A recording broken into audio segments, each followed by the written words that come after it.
అమ్మవారిని ఆరాధించి స్మరిస్తే శోభనా సులభాగతి అయిన అమ్మవారు మనకి కావలసిన మంగళములను ప్రసాదిస్తుంది.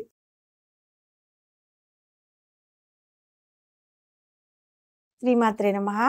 శ్రీ లలిత సహస్రనామంలోని 683వ నామము శోభనా సులభాగతి. ఈ నామానికి అర్థం ఏంటి అంటే, శోభన అంటే శుభకరమైన మంగళకరమైన అనేక రకములైన శుభాలను, సులభాగతి అత్యంత సులభంగా ప్రసాదిస్తుంది.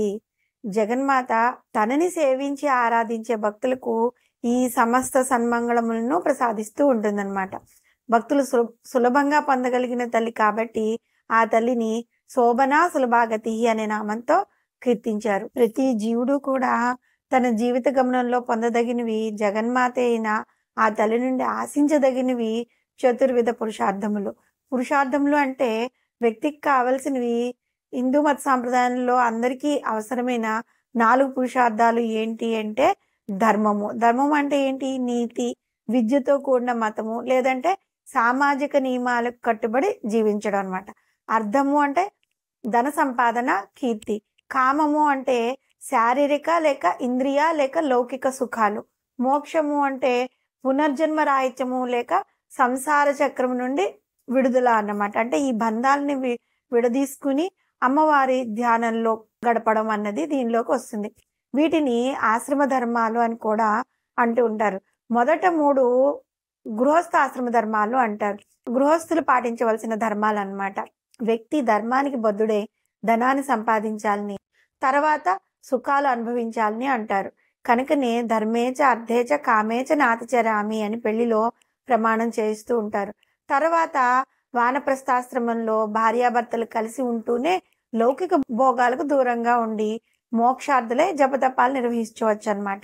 ఈ 4 పురుషార్థాలను సులభంగా ప్రసాదించగలిగిన మాత కాబట్టి శోభనా సులభాగతి అనే నామం అమ్మవారికి సార్థకమైంది. జగద్గురువులైన ఆదిశంకర్లు అపరాధ క్షమాపణ స్తోత్రంలో కుపుత్రో జాయే క్వచిదపి కుమాతా నా భవతి అని వివరించారు.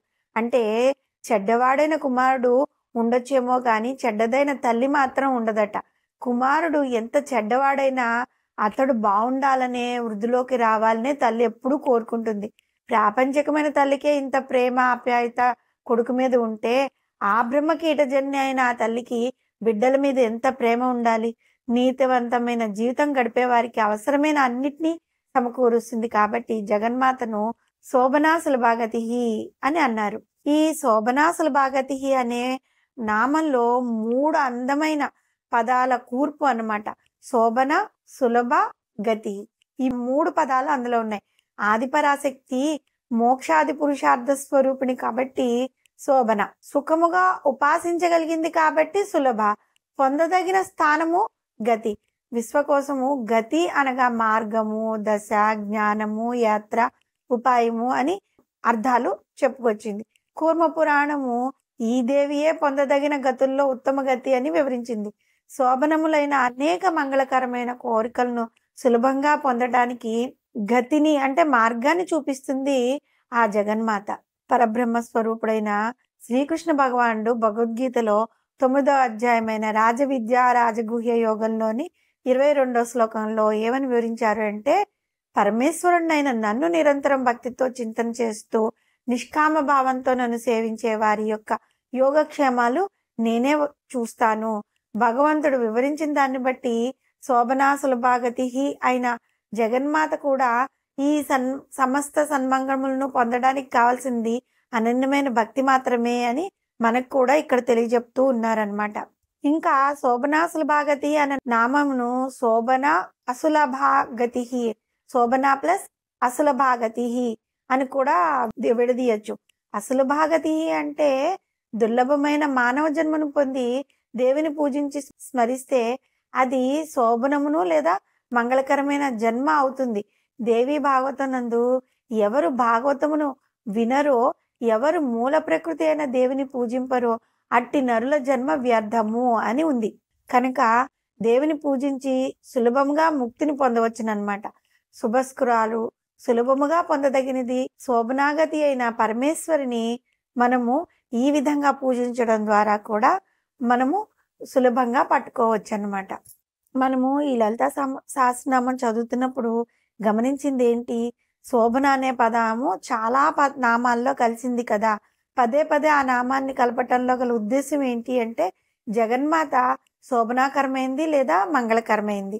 జగన్మాత యొక్క ఆరాధనలో ఏ నిష్టలు, నియమాలు లేకుండా అనన్యమైన త్రికరణ శుద్ధి కలిగిన భక్తితో ఆరాధించిన ఆ తల్లిని చేరటం సులభమే అని మనకి తెలియచెప్తోందనమాట. శోభనాకరమైన జగన్మాతను ఆరాధించే ముందు మనం చేయవలసిన పని ఏంటి అంటే, శుచిగా, శుభ్రంగా స్నానపానాదులు పూర్తి చేసుకుని, మంగళకరమైన విభూతి, కుంకుమ మొదలైన వాటిని ధరించి, నిర్మలమైన మనస్సుతో ఆ తల్లిని ధ్యానించగలిగితే, ఆమె మనకి శోభనా సులభాగతియే కదా!